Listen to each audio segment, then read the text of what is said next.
Isang magandang gabi po sa bawat isa. Ito po muli ang inyong lingkod, Brother Paul Dito Jose, Pastor po. This is Jesus Christ Baptist Church and this is our time in the Word. And that is the Word of God. Tayo po ay patuloy na nagpupuri sa Panginoon sa biyaya niya, patuloy na pag-iingat, pagsustento sa bawat isa sa atin, not just physically and materially, kundi lalo na sa atin hong mga spiritual na pangangailangan, kalagayan. And we know that we are sustained by the grace of God as we live out our Christian lives. At kaya tayo nagpapatuloy sa pananampalataya ay dahil tayo ay patuloy na sinusustentuhan ng Panginoon. Kaya nga, the reason why we persevere because we are preserved. Believers are preserved by the grace of God. So tayo nagpapasalamat din sa Panginoon bilang kasama na rin sa ating mga announcements and updates as we will have seen sa ating ilang mga posts sa ating church page, sa ating church group at sa ating mga group chats. Ang ating kapatid na Sister Hope ay nakauwi na kahapon, purihin ang Panginoon. At ngayon ay medyo mas nakakapagpahinga na siya kaysa dun sa ospital.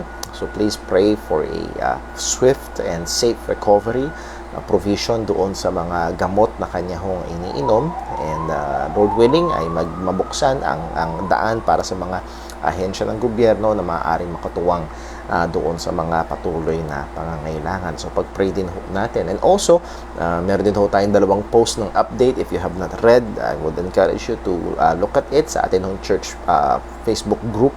Nandun yung update natin about kay Brother Lester.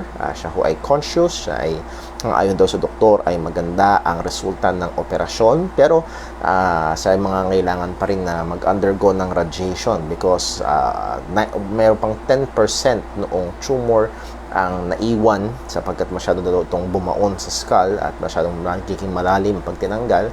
So ito daw ay dadaan sa radiation. So please do pray para kay Brother Lester. I believe if not today, tomorrow ay aalisin na siya sa ICU dahil kailangan niya manatili doon para just for observation. So but he's doing well at nakakausap siya, conscious siya. So purihin ang Panginoon sa mga bagay na yon, and let us be continually in prayer. And if you want to be a channel of blessing para ho sa ating mga kapatiran na ito, let me know. Please, you can directly contact me at we can I can give you the means para ho makadirekta ng pag-send ng tulong po sa kanila. Also, isa pa hong prayer request para ho sa ating kapatiran ay let's pray for the Peñaflor family. I posted a prayer request from Sister Casey Peñaflor. Siya at ang kanyang buong pamilya ay nangangailangan ng panalangin. Lalo na ho yung kanilang ama na nasa ICU pa rin yata, as if I remember correctly, kung tama yung sa detalye, nasa ICU pa rin yung kanilang ama. At pag-pray ho natin siya at yung kanyang mga anak ay pag-pray din ho natin yung kalusugan. So mga dalawang beses na ho sila naka-attend dito sa church siya, and then yung pangalawang attend ay ang kanyang kasama niya yung kanyang panganay na anak na babae, and then nasunod-sunod yung kanilang hindi pa kapag-attend dahil sa mga medical emergencies, at ngayon nga ay ang kanilang buong pamilya ay nangangailangan ng panalangin. So let us be in prayer for the whole Peñaflor family and provision din ho sa kanilang mga pangangailangan. Diyan din sa ating kapatid na birthday, huwag natin ho kakaligtaang ipanalangin, at iba pala ating mga kapatiran. If you are updated sa kanilang mga kalagayan, continue to pray. Kailangan ho natin yan, at nawa tayo ho ay patuloy na magpaasanan ng kabigatan at patuloy na magtulwang-tuwangan sa isa't isa, and one of those means is through prayer.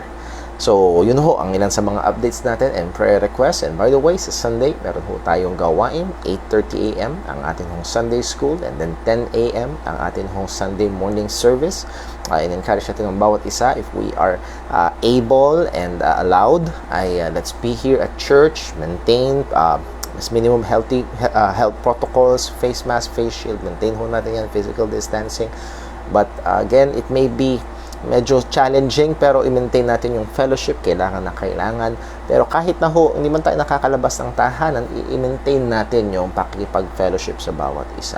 Mga kapatid, ay gusto kong paalalahanan ho tayo, totoo ang sinasabi ng mga nasa balita na maraming Pilipino ang pagod ng mag-ingat, nagiging complacent na, at talagang nagiging pabayaan na sa pagpe-face mask, sa pagpe-face shield, sa pagpe-physical distancing. Pero mga kapatid, totoo na kumakalat yung bagong variant. So mag-ingat pa rin ho tayo, and we do exercise this not just for our own protection but also to protect others, our family, our brethren. So out of love, we must.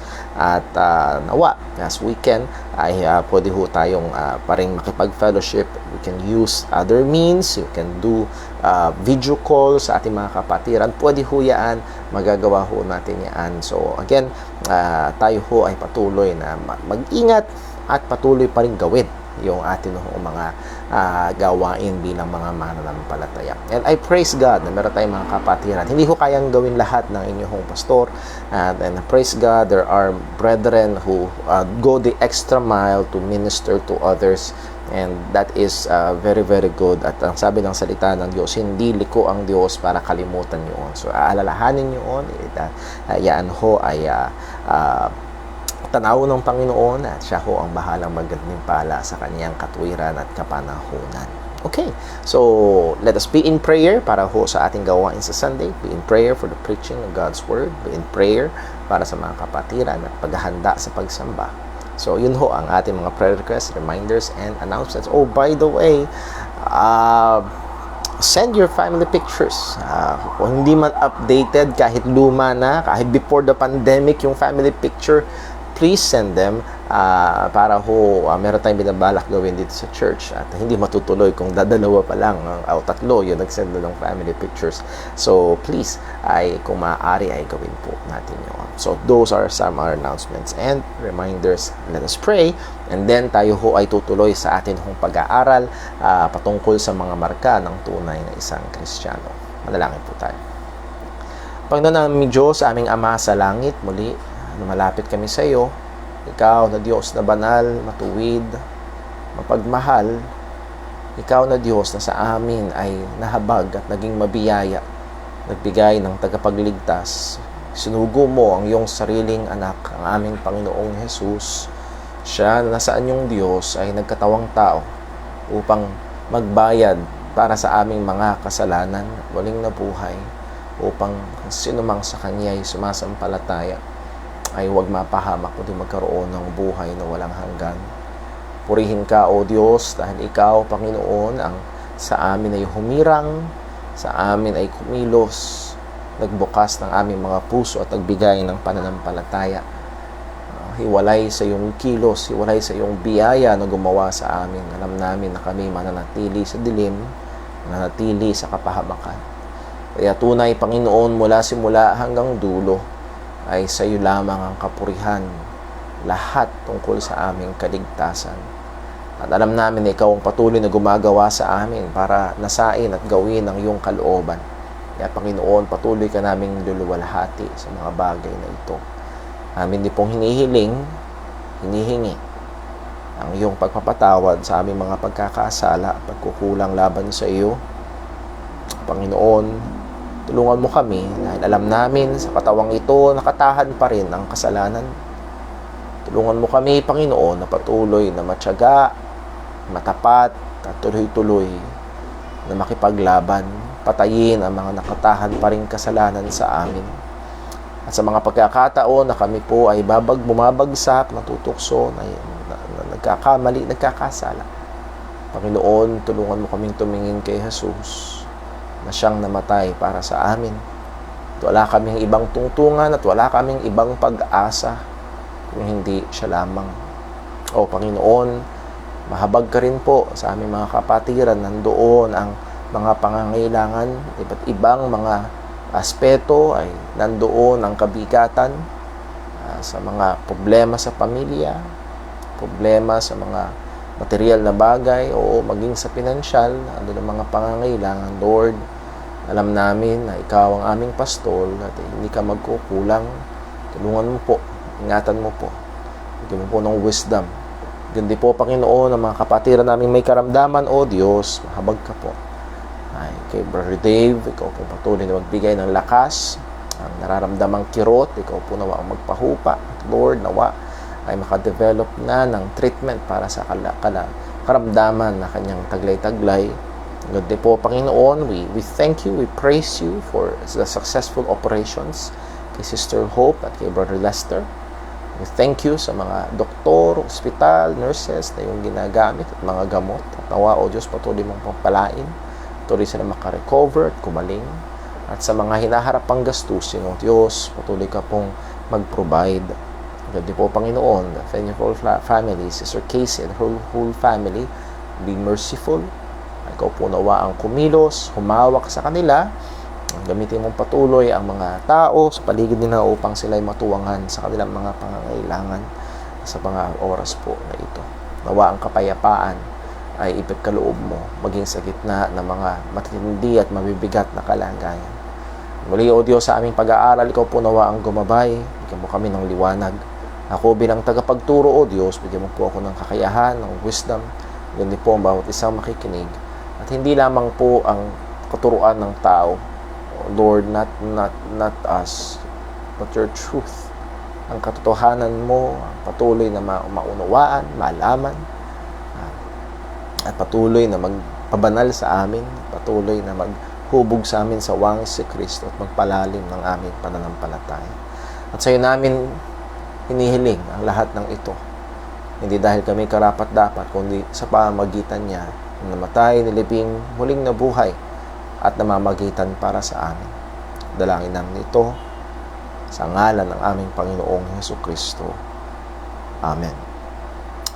Oh, by the way, mga kapatid, nakalimutan ko sabihin, pagkatapos ng ating time in the Word ngayon, ngayong gabi, mamayang around 7:10 p.m. ay magkakaroon ho tayo ng ating online prayer meeting, and I hope to see everyone ho sa atin hong pagpulong panalangin sa time po ngayon. And ipopost ho natin yung ating link, the same link na ginamit natin last Friday. It will be our official link for our prayer room. Matthew chapter 7. So if you have your Bibles with you, open it to Matthew chapter 7, and we'll go back sa verse ho na ito na siyang pinagsimulan din ng ating pag-aaral sa tungkol sa napakahalagang paksa na ito ng marka ng isang tunay na Kristiyano. Matthew chapter 7 verse number 21. Ang sabi ng ating Panginoong Jesus ay ito: Not everyone that saith unto me, Lord, Lord, shall enter into the kingdom of heaven, but he that doeth the will of my Father which is in heaven. Many will say to me in that day, Lord, Lord, have we not prophesied in thy name? And in thy name have cast out devils, and in thy name have done many wonderful works? And then will I profess unto them, I never knew you. Depart from me, ye that work iniquity. So again, let us be reminded sa ilang mga partikular na katotohanan at tinuturo ho ng mga talatang ito. Sabi ng ating Panginoong Jesus ay hindi lahat ng tumatawag sa kanyang Panginoon, Panginoon. Doon sa scope na yon, within those who call Christ Lord. So we're not talking about Islam, we're not talking about Buddhists or Hinduism.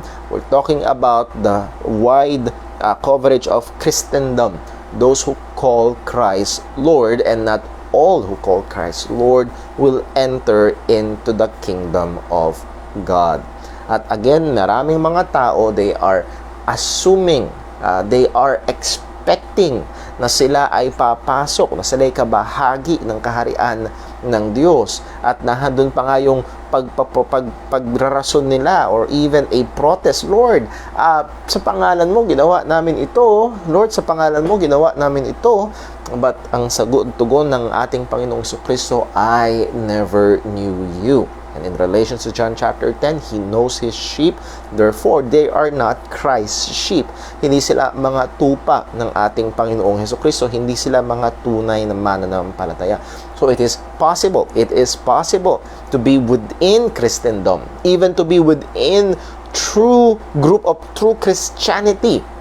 Hebrews chapter 3, nabasa ho natin na take heed, brethren, lest there be in any of you an evil heart of unbelief, na maging sa lupo ng mga tunay na Kristiyano, maaaring merong doon na meron talagang pusong hindi sumasampalataya. Merong mga tao, sila'y napaniwala, na sila'y ligtas, pero hindi pala. At ang napakalungkot na sinabi dito ni Jesus, ang sabi niya, many.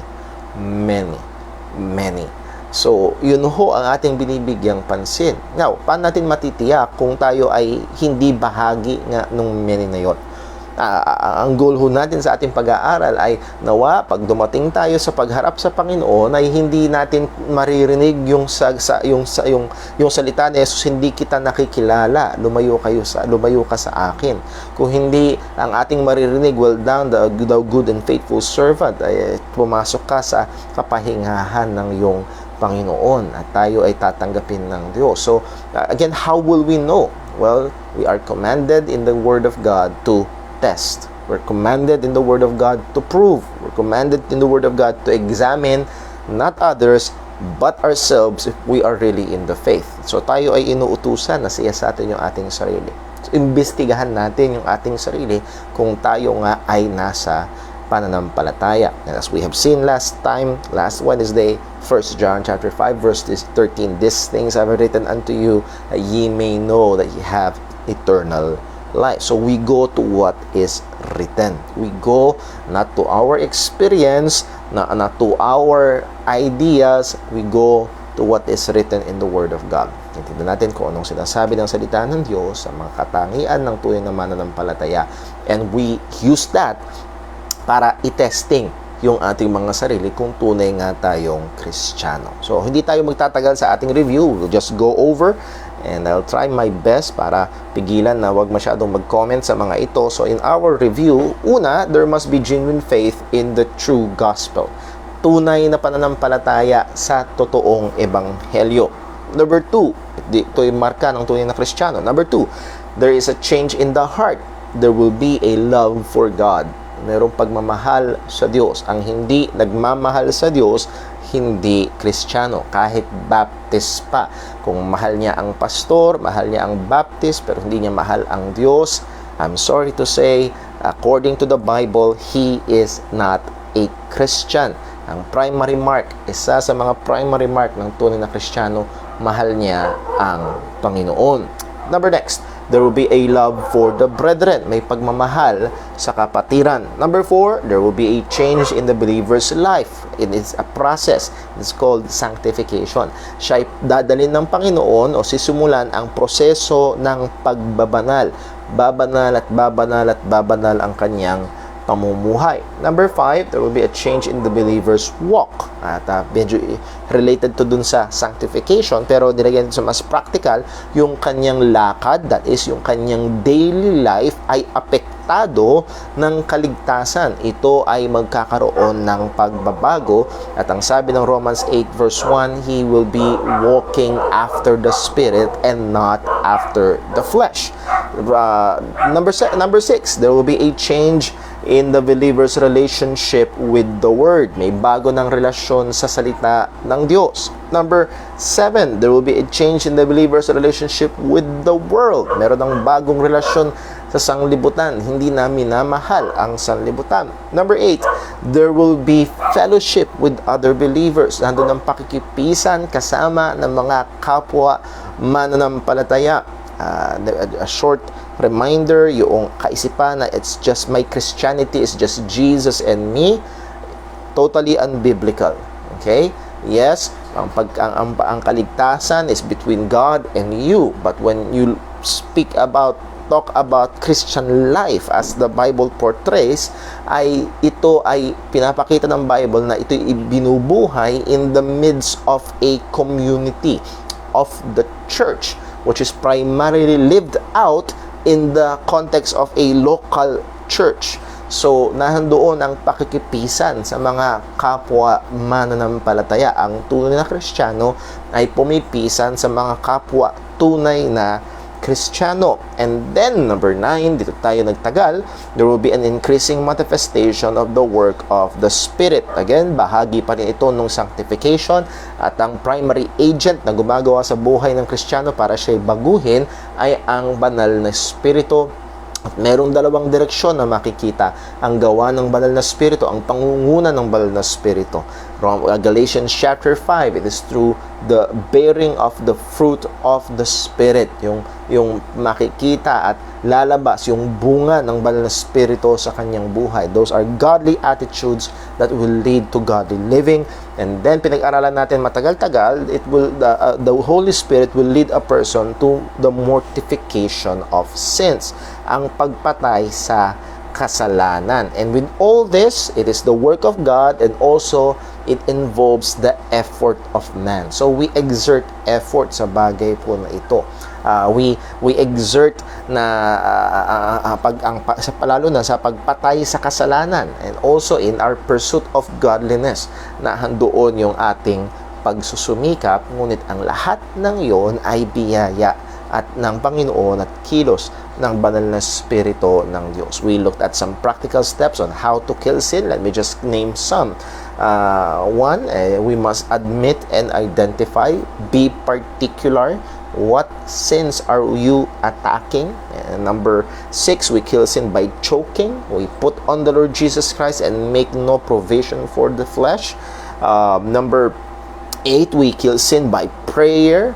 Idulog natin sa Panginoon, ipanalangin natin sa Panginoon. Number 11, we kill sin by developing a greater knowledge of God. By the fear of God, men depart from evil. So, i-nourish natin yung mas malalim pa na pagkatakot sa Diyos, which is helped by a deeper knowledge of God. So, nahandoon ng patuloy na pagkakilala sa ating Panginoon.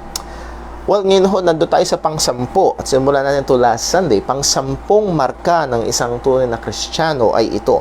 Ang isang tunay na Kristiyano, ang kanyang buhay ay markado ng tunay na pagsisisi, tunay at tuloy-tuloy na pagsisisi. Pinatunayan natin, tinignan natin sa salita ng Diyos na nakaraan, na ang pagsisisi ay bahagi ng isang totoong eksperyensya ng kaligtasan. Ang sabi ni Jesus, kung hindi ka magsisisi, ikaw ay mapapahamak. And all over the Bible, madalas na ginagamit na synonymous sa exercising faith unto salvation ang pagre-repent. Isang example, or maybe two examples, 2 Peter 3 verse 9, ang sabi ng salita ng Diyos, "The Lord is not slack concerning His promise, as some men count slackness, but is long-suffering to us, who are not willing that any should perish, but all should come to repentance." And in that, we also know that it carries faith in the Lord Jesus Christ. So, hindi ito dalawang bagay na magkahiwalay, kung hindi, two sides of one coin. There's faith in the Lord Jesus Christ, and then also there's repentance. And this is made clear sa statement na ginawa ni Pablo sa Acts 20 verse 21, testifying both to the Jews and also to the Greek, repentance toward God and faith toward our Lord Jesus Christ. So that's the balanced presentation ng gospel. And so every time we call people to faith in Christ, we also call people to repentance, pagsisisi sa kasalanan. At napakaganda nung sinabi ng ating Panginoong Jesus sa Mark chapter 2 verse 17, ang matuwid ay hindi nangangailangan, o ang walang sakit ay hindi nangangailangan ng manggagamot. Siya ay hindi tumatawag ng matuwid, kung hindi ng makasalanan sa pagsisisi.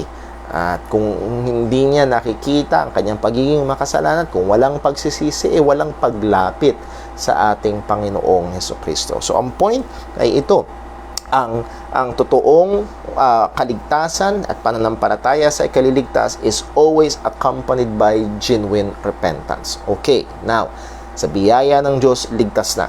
Sa biyaya ng Panginoon, nagsisi at sumampalataya kay Jesus, siya ay may buhay na walang hanggan na, siya ay anak na ng Diyos. But again, nakatahan pa rin ang kasalanan sa ating laman, at ang isang totoong Kristiyano ay nahuhulog pa rin sa kasalanan. As we have seen from 1 John chapter 3, hindi siya nagpapatuloy, hindi siya nabubuhay sa kasalanan. As the ESV translated it, he does not practice.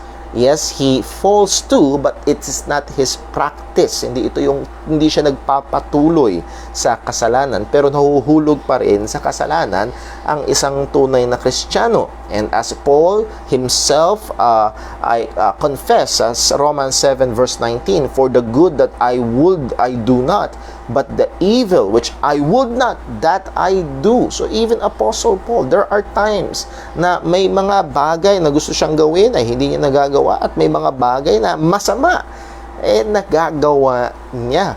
So ang Kristiyano ay nahuhulog pa rin sa kasalanan. Ano ang course of action? Ano ang dapat gawin? Ano ang gagawin ng isang tunay na mananampalataya kapag nahulog sa kasalanan? 1 John chapter 1, ang sabi ng salita ng Panginoon, kung tayo ay magsasabing wala tayong kasalanan, sinungaling tayo. At ano ang course of action ng isang tunay na Kristiyano? Hindi ikaila, hindi itanggi, hindi solusyon kailanman na isipin na hindi nagkakasala o itangging, hindi naman kasalanan yan, kasalanan lang yan ng laman. No. Ang course of action is aminin. At ang sabi ng salita ng Panginoon sa 1 John chapter 1 verse 9, if we confess our sins, He is faithful and just to forgive our sins and to cleanse us from all unrighteousness. Here is the comfort and the confidence of the believer. He is assured of God's forgiveness. Why? Bakit? Because Christ died for his sins. Doon nakatungtong ang pagpapatawad ng Diyos na ito.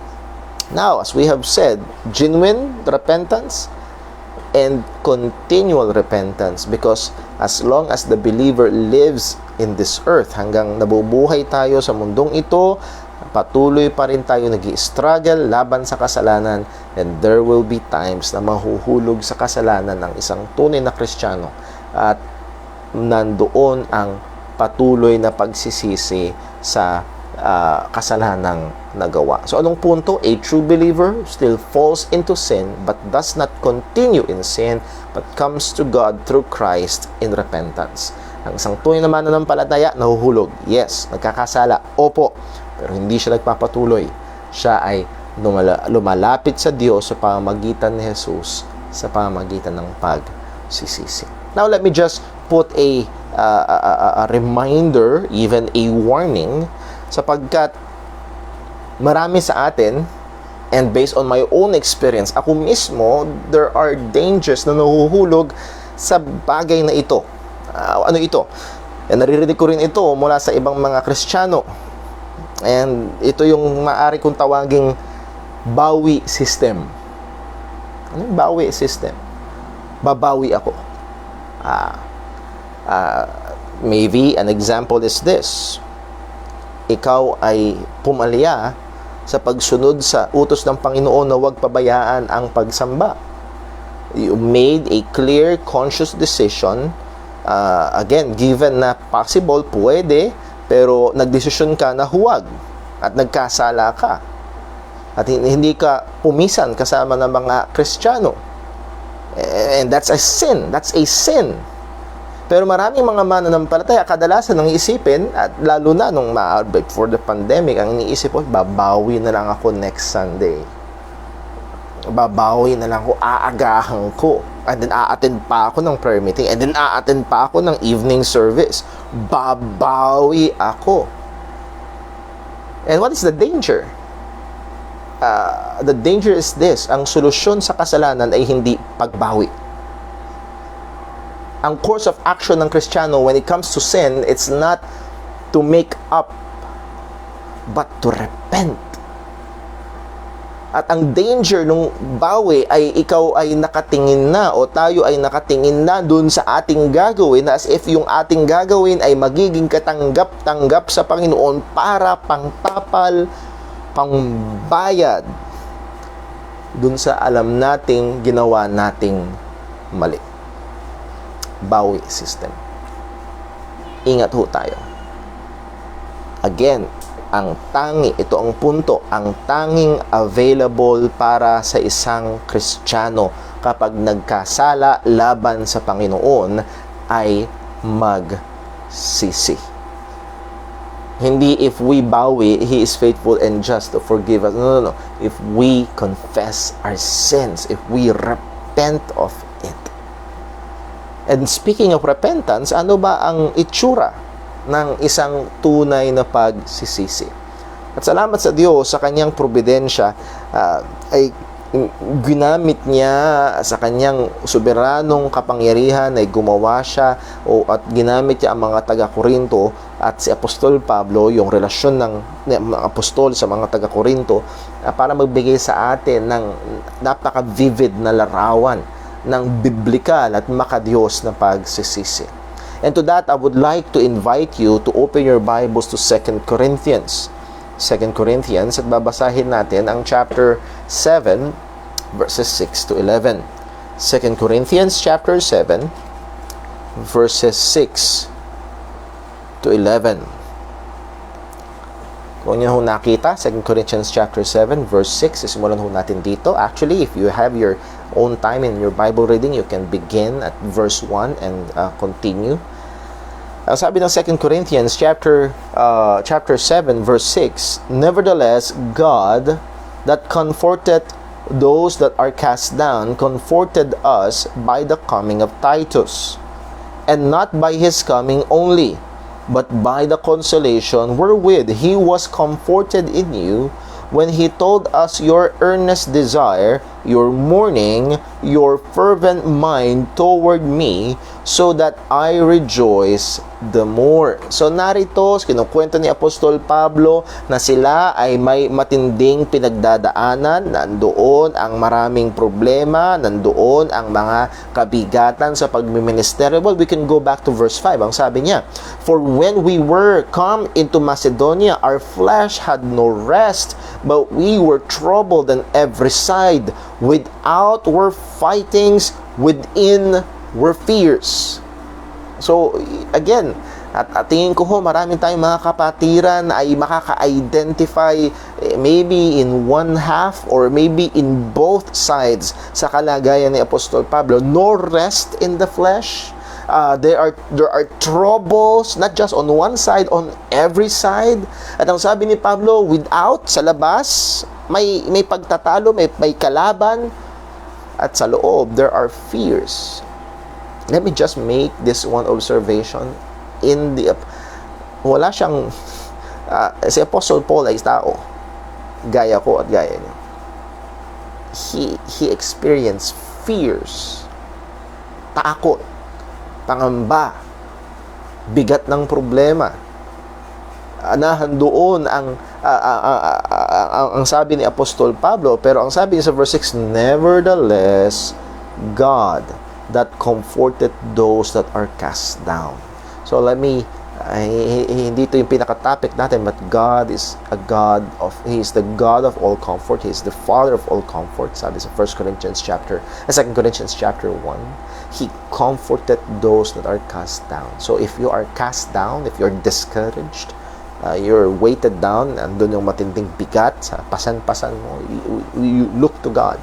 At dito, ginamit ng Panginoon ang isang disipulo ni Pablo, walang iba kung hindi si Titus, at through Titus, Paul was encouraged. Paul and his company was encouraged, not just through Titus, but through the report na dala-dala ni Titus. Ano yung report ni Titus? Ang sabi niya sa verse 7, sabi, when he told us your earnest desire, your mourning, your fervent mind toward me. There's an earnest desire towards Paul, there's mourning towards Paul, there's fervent mind towards Paul. At dito pala makikita natin merong problema between the Corinthians and Paul. Ayoko maging masyadong mahaba ang atin ng pagtatalakay sa context nito. Si Paul ay nag-minister sa kanila. Acts chapter 18, almost a year and a half, nandun si Apostol Pablo at nung siya'y umalis, ang dami naging problema at yung tugon niya sa mga problema na yun ng 1 Corinthians. Pero hindi pa rin nawala ang mga problema. Actually, nadagdagan pa rin ang problema. May dumating na mga false apostles sa church at Corinth at sinisiraan si Pablo at seemingly yung mga tao talagang mas madaling naniwala dito sa mga false apostles, super apostles na ito. At nandoon ang bigat nito, ramdam ni Apostol Pablo, yung sakit, yung bigat, not just because of his ego, but because these people are being led away. Because he is the apostle of Christ, and these people are false apostles teaching demonic doctrines, and these people are following them. At nahandoon, simulat si Apostol Pablo sa kanila. It is called a severe letter, matalim na sulat, mabigat na sulat. Ang sabi nga ng salita, ang sabi nga ni Apostol Pablo, verse 8, tuloy natin yung basa. Verse 8, 2 Corinthians 7, "For though I made you sorry with a letter, I do not repent, though I did repent, for I perceive that the same epistle hath made you sorry, though it were but for a season." So, sumulat si Pablo sa kanila para i-rebuke sila, para itama sila, and it made them sorry. It is a sorrowful, severe, matalim na letter. At kahit na ito ay matalim at si Pablo sa kanyang sarili, maybe talking about his emotions, ito ay tarang magpihira na, alam kong nasaktan sila doon sa sinulat ko, pero kahit na nasaktan ko sila doon sa sinulat ko, okay lang kasi ito ay gumawa at ginamit ng Diyos para sila akayin. So that letter, in God's providence, hindi niya niloob na ma-include sa canon of scriptures, and that is in between 1 Corinthians and 2 Corinthians, and in response to this response of the Corinthians, ang tugon ni Pablo, dahil sa ang mga taga-Korinto ay tumugon, kagaya ng report ni Titus, yung desire para sa kanya, at kaya niya sinulat tong 2 Corinthians, and also to deal with additional problem of the false apostles. So narito ang sabi ni Pablo, "For though I made you sorry with a letter, I do not repent, though I did repent, for I perceived that the same epistle had made you sorry, though it were but for a season." Verse 9, "Now I rejoice, not that ye were made sorry, but that ye sorrowed to repentance. For ye were made sorry after a godly manner, that ye might receive damage by us in nothing." So narito, ang sabi ni Apostol Pablo, kayo ay nalungkot, kayo ay nagsisi, at kayo ay nagkaroon ng labis sa kalungkutan sa makadiyos na paraan, makadiyos na kalungkutan. At maya-maya, as we read, makita natin, dinistinguish niya yung worldly sorrow and godly sorrow. At ang sabi ni Apostol Pablo sa verse 9, ay, "We made you sorrow after a godly manner, that ye receive damage by us in nothing." Actually, hindi ito nakadamage. Maaaring nasaktan kayo, pero hindi ito nakadamage. Ito ay gumawa more sa ika-aayos ng kanilang spiritual na kalagayan, which is indicated sa susunod na mga verses. Verse 10, "For godly sorrow worketh repentance to salvation, not to be repented of, but the sorrow of the world worketh death." So there is two kinds of sorrow: godly sorrow, which leads to biblical true repentance, and the sorrow of the world. At nahandoon yung pagkakaiba. Yung isa ay makadiyos na pagkalungkutan dahil alam mo at na-recognize mo that you sinned against God. Yun namang sorrow of the world, nandun yung kalungkutan because you got caught. Nahuli ka. Maaaring nasira ang reputasyon mo, maaaring nagsasuffer ka ng consequences, maaaring dinadanas mo yung parusa at malungkot ka dahil doon sa dinudulot nito sa'yo. That is worldly sorrow. But godly sorrow ay malungkot ka because you understood ano ang dinulot ng iyong kasalanan, ng iyong ginawa sa Panginoon. Anong kadustahan, anong sakit sa Diyos, anong kalungkutan ng banal na spirito ang dinulot ng iyong kasalanan sa Panginoon. That's godly sorrow, and it leads to repentance. At ang sabi ni Pablo, verse 11, ano ang naging itsura, ano ang resulta ng godly repentance, godly sorrow that led to biblical repentance sa mga taga Corinto. Ang sabi niya sa verse 11, "For behold, this self same thing, that ye sorrowed after a godly sort, what carefulness it brought in you, yea, what clearing of yourselves, yea, what indignation, yea, what fear, yea, what vehement desire, yea, what zeal, yea, what revenge. In all things ye have approved yourselves to be clear in this manner." And rather than Rather than mga taong ito ay tumaliko dahil nasaktan sila, rather than sila ay lumayo, umalis kay Apostol Pablo, ang sabi nga sa verse number 9, hindi verse 9, sa verse number 7, earnest desire, mourning, and fervent mind towards Paul. Lalo silang inilapit nito kay Apostol Pablo. So, let us look at verse 11. Dahil dito, dinescribe ni Apostol Pablo, ano ang naging itsura, ano ang larawan nitong godly sorrow that leads to true repentance. Ang sabi niya sa verse number 11, what indignation. Yea, what carefulness. What carefulness. Ibig sabihin nito, it wrought unto you. Ibig sabihin nito, earnestness, haste, eagerness. Ito ay nagdulot sa kanila ng pagmamadali, masidihing pagnanasa para gawin yung tama. Yung makadiyos na kalungkutan at tunay na pagsisisi ay nagdudulot at nagtutulak para magdumali na gawin yung tama. Tumalikod doon sa masama, tigilan yung masamang ginagawa at dagli ang habulin yung kabutihan, dali ang habulin yung katwiran. Not just what carefulness, yung carefulness, it ends all indifference and gratification towards sin. Ang ganda na sinabi ng isang commentator, what carefulness, it means it ends all indifference towards indifference and gratification towards sin. Anong ibig sabihin? Yung iba, wala lang. Nagkasala? Wala lang. Nagsinungaling? Wala lang. Nagyabang? Wala lang. Nag-isip ng hindi makadiyos o nag-isip ng makasalanang bagay? Wala lang. But godly sorrow and repentance will push a person to carefulness, to eagerness. Hindi na baliwala ito. Nakikita siya bilang kasalanan at ito ay kailangan talikuran at layuan. Not just carefulness, ang sabi ho, what clearing of yourselves. Yea, what clearing of yourselves. The word clearing is apologia. Dito galing yung apologetics. Defense or reasoning. Hindi ito pagdedepensa ng sarili, hindi ito pagko-cover up ng kasalanan, but rather it is desiring to be vindicated.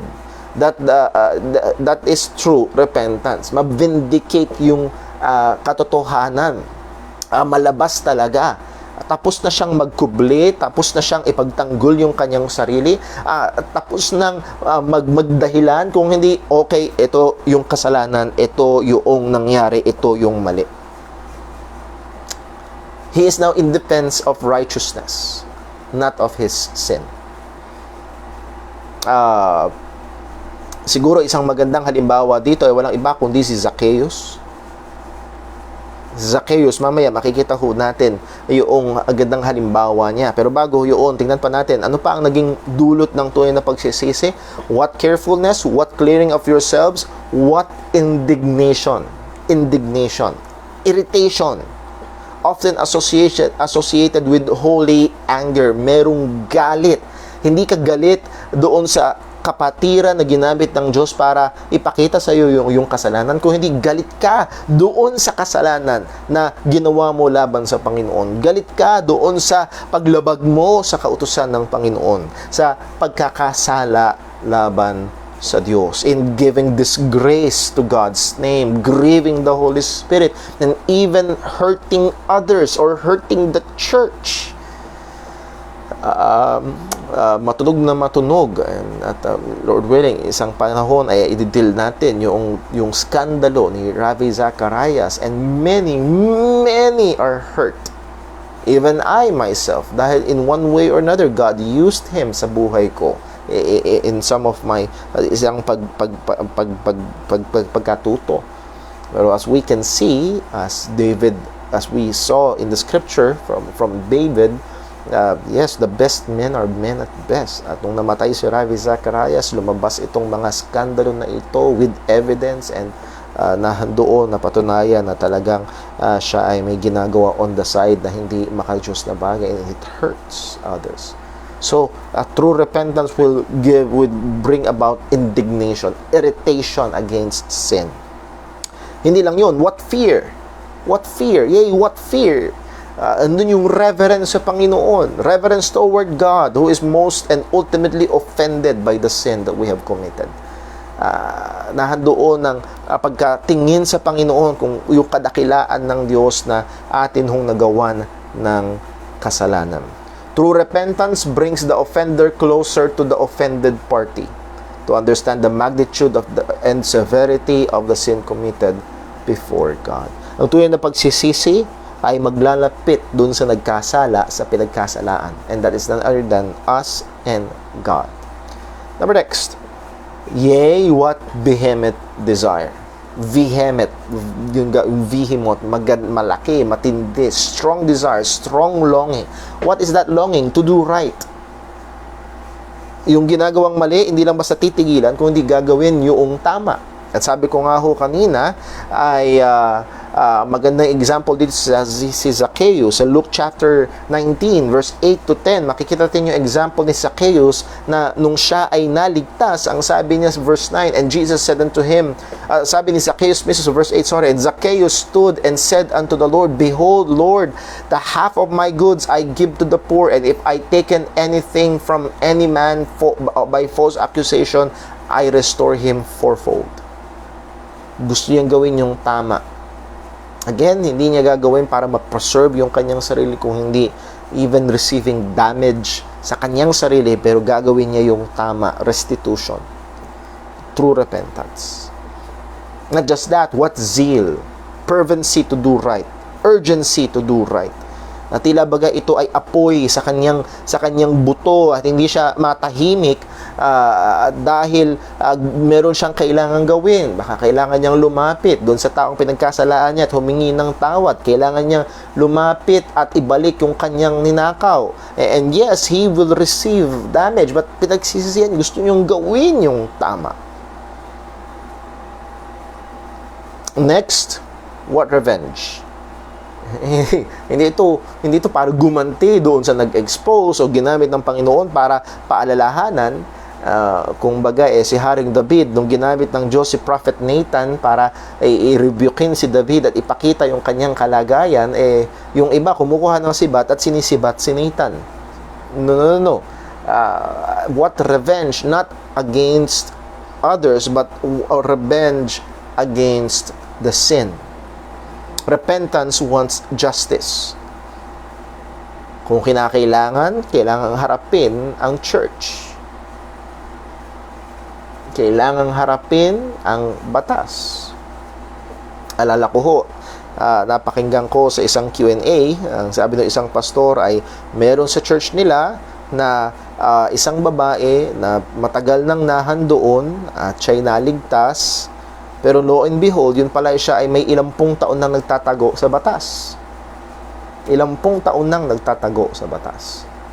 At binagabag ng konsensya ang babaeng ito nung siya'y naligtas. Alam niya na kailangan niyang gawin ang tama. At siya'y lumapit sa mga leadership ng church at tinulungan siya at ginawa yung tama. Tinawagan ang mga official and so on and so on. So, dinil yung kasalanan. Binayaran yung kailangang bayaran, so on and so forth. Revenge against sin. Gusto niyang gawin yung tama. So again, this is the picture of true repentance. Hindi lang ito basta lumuluha lang at nagsasabi sa Panginoon sorry, but it leads to these actions. At sa biyaya ng Panginoon ay nakita ito sa buhay ng mga taga-Korinto. It should be seen also tuloy-tuloy sa buhay ng mga tunay na mananampalataya. At nakikita ho natin na ang isang tunay na Kristiyano, yes, pwede bang mahulog sa kasalanan? Opo. Pwede bang so much so na napakalalim ng kasalanan na magkaroon ng matinding tension sa pagitan ng apostol ng Panginoon at ng mga Kristiyano? Yes! Right here in front of us, the Corinthian Christians did that. They fell into that. Pero sa biyaya ng Panginoon, God led them to godly sorrow, which lead to true repentance. Ang isang tunay na Kristiyano, that's our point, ang isang tunay na Kristiyano sa biyaya ng Panginoon ay merong tunay na pagsisisi at tuloy-tuloy nagsisisi. Habang siya'y nabubuhay, nandun yung mga pagkakataong huhulog siya sa kasalanan, ngunit hindi siya mamumuhay doon, siya ay magsisisi. And again, mga kapatid, hindi yung carefulness, hindi yung clearing, hindi yung indignation, hindi yung fear, hindi yung vehement desire, hindi yung zeal, hindi yung revenge ang magdudulot ng kapatawaran sa atin. No, that will be works-based. Ang kapatawaran ng Panginoon ay nakabase pa rin sa ginawa ni Kristo Jesus. Kaya na tayo patatawarin, kaya na tayo lilinisin, kaya tayo ay manatiling katanggap-tanggap sa Kanya dahil sa ginawa ni Kristo. Pero ang tunay na pagsisisi ay magre-resulta sa mga bagay na ito. Again, mga kapatid, this is part of our sanctification. We grow in this. And maaaring kailangan sa atin ay hingin natin sa Panginoon for us to be more, have more vehement desire against sin. Mas matinding damdamin laban sa kasalanan, mas matinding pagkamuhi dito, lalo na sa ating mga nagagawang kasalanan. So muli, mga kapatid, meron pa ring pag-asa. Titingin tayo sa Kanya na namatay sa krus, nalibing at muling nabuhay para sa kapatawaran natin ng ating mga kasalanan. So here are 10 marks. 10 marks of a true Christian. We can go on. At magiging masyadong matagal ang atin hong mga pag-aaral. And you can comment sa atin hong mga comment section. Maaaring yung iba pang mga insights and ideas na meron ho kayo. Pero narito ang mga bagay makikita natin sa salita ng Panginoon na pinakita ng salita ng Diyos na mga tunay na Kristiyano. Ito ang katangian. Now again, in our obedience sa sinabi ng salita, examine, investigate. I need to investigate myself. I need to prove myself. And you need, sang-ayon sa mga katangian na ito, ligtas ka ba? Ikaw ba ay Christian? I'm not asking kung nag-pray ka ba one day in your life, sumunod ka sa isang panalangin. No, not that. Kundi ang mga katangian ba na ito ay nasa iyo. Do you believe the gospel? Do you believe the true gospel? O hanggang ngayon ay iniwala ka pa rin sa sarili mong gawa? Do you love God? Do you love the brethren? Kamusta ang buhay mo? Ito ba ay pabanal ng pabanal? Kamusta ang lakad mo? Ito ba ay palayo ng palayo sa kasalanan? Kamusta ang relasyon mo sa salita ng Diyos? Kamusta ang relasyon natin sa sanglibutan? Are you loving the world? Maaaring isa sa mga magiging blessing ng present pandemic na ito at marami mga Kristiyanong hindi makarating sa mga nakasanayang pagtitipon ay maaaring ma-expose ang kanilang tunay na kalagayan ng pagmamahal sa sanglibutan.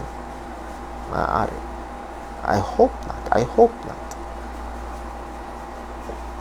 Do you fellowship with other believers?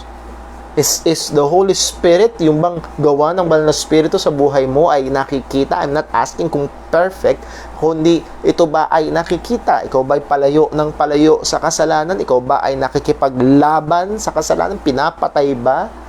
Meron bang gawa ng pagpatay sa kasalanan sa iyong buhay? At meron bang effort para ang bunga ng Banal na Espiritu ay lalong yumabong, makita sa pamumuhay? And narito ba, kapag nahuhulog sa kasalanan, meron bang totoo at tuloy-tuloy na pagsisisi? Ito ay mga marka ng isang Kristiyano. And again, hindi perfect na sa mga bagay na ito, kundi we grow in this. So muli, I hope na ang ating mga pag-aaral ho na ito ay nakatulong sa atin. If you remember, meron tayong tatlong reason ng pag-aaral. Una, para sundin ang inutos na salita ng Diyos, subukin ang ating mga sarili. Pangalawa, yung mga tao na maaaring napaniwalang sila'y ligtas na, ngunit hindi pala, ay hopefully sa biyaya ng Diyos ay mag-shed siya ng liwanag through His Word sa kanilang tunay na spiritual na kalagayan. And then pangatlo, ang mga tunay na mananampalataya. Maybe as we study, Paul, sa biyaya ng Panginoon, hindi perfect, but I can see those in my life. Nakikita ko ang gawa ng Banal na Espiritu. Nakikita ko meron. Hindi ko sa wala siya doon sa level na dapat nandun siya, pero meron. Nagkukulang ako, pero meron. At salamat sa Diyos. I hope this study, itong pag-aaral na ito ay nagdulot at nagbigay ng more assurance. Ligtas nga ako. Hindi perfecto, pero nandoon yung mga katangian. Nakikita ang gawa ng Panginoon sa iyong buhay. Purihin ang Panginoon sa kanyang patuloy na pagkilos, paggawa sa atin sa pamamagitan ng Banal na Espiritu. Muli mga kapatid, I hope that God will continue to use these truths para ho sa ating buhay and to push us more to grow sa mga ebidensya na ito, to grow sa mga bagay na ito bilang isang tunay na mananampalataya. If you have questions, kung may kailangan ho ng counseling, if you need to talk, let me know. At susubukan ho natin makapag-communicate po tayo. Kung merong malabo, kung merong mga bagay na kailangan ng tulong or counsel, ay pwede niyo ho akong kontakin. I love you all and I miss you all. And reminder, pagkatapos ho ng ating time in the Word ngayon, may prayer meeting ho tayo maya-maya. God bless po. Let's pray. Panginoon naming Diyos, aming Ama sa langit, salamat po sa mga salita mong ito na patuloy na ginagamit. Patuloy mong tinuturo sa amin ang iyong katotohanan. And Lord, please, huwag mo kaming hayaang dayain ng aming mga sarili. Kagaya na sinabi ni Santiago na kami maging tagapakinig lamang ng iyong salita at hindi tagagawa na dinadaya ang aming sarili. Nawa Panginoon, paalala mo na ang kaalaman ng mga bagay na ito ay hindi nagpapabanal, kundi Panginoon ang pagsasabuhay ng mga ito. Gamitin mo nawa ang mga katotohanan mo sa patuloy na ikalalago ng iyong mga anak. Gamitin mo rin po nawa upang patuloy na masubok kung meron man na nasa kalagayan na siya nag-aakalang siya ay mananampalataya, ngunit hindi pala. Gamitin mo po nawa ang mga katotohanan ito na magbigay liwanag sa kanyang kalagayan. Lord, patuloy ka po nawang tumawag sa ikaliligtas. Salamat po, O Diyos, na ikaw nagsimula ng mabuting gawa sa amin, itatapusin mo ito. Salamat po, Panginoon, na hindi mo kami iniwan sa aming sarili, na umaasa sa aming sariling lakas para sa buhay Kristiyano. Salamat po, nakatahan sa amin ng Banal na Espiritu. Sa biyaya mo, may man nagkukulang, nagkakasala. Alam namin na mayroong namamagitan para sa amin. Mayroong namatay para sa amin. Ang aming Panginoong Jesucristo. Ama, bigyan mo kami ng lalong uho at gutom sa kabanalan. Bigyan mo rin kami ng lalong pagkamuhi, galit laban sa kasalanan na katahan pa sa amin. Tulungan mo rin kami sa aming pagpulong panalangin maya-maya. Pagpalain mo po nawa ang time na ito. Maging kagalakan, kalakasan ng iyong mga anak, kaluwalhatian sa pangalan mo. Again, we do pray for Sister Hope, Brother Lester, Brother Dave, ang ganda ng buong pamilya ni Sister Casey. Maawa ka po, Panginoon, patuloy na kumilos sa kanila. Sa ngalan ni Jesus, ito po ang aming dalangin. Amen. Mga kapatid, again, yung pong link ay ipopost po natin sa mga group chat. Please wait. Hintayin nyo ho na ako ang magbukas ng ating prayer room para ho maiwasan yung mga kaguluhan. God bless po. I love you all and miss you all. Hope to see you at church, Lord willing, this coming Sunday. Ingat po tayong lahat. Magandang gabi.